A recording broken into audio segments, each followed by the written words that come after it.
divergent thoughts on what Bigfoot is. One side believes it's an ape, gorilla. The other school of thought is it's multidimensional.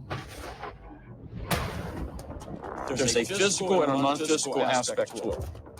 You got Bigfoot. All right. What was that? Is it Stanham? Am I saying that correct? He's super cool. Chestnut Ridge. Yeah, I like his work. And he's been around a long time. I know he's got some mileage under his belt. So enough respect. You got orbs. The two go hand in hand. You're going to have a Bigfoot sighting and then We got orbs, folks. Let's rewind that. So I'm super interested.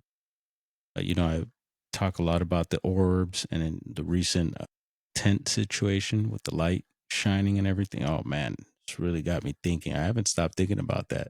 We'll do a little show. One of the clips might even show better. I think I have that queued up. Hopefully, if I remember.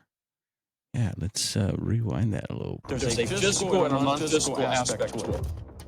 You got Bigfoot. You got orbs. The two go hand in hand. You're going to have a Bigfoot sighting and then a UFO sighting or vice versa.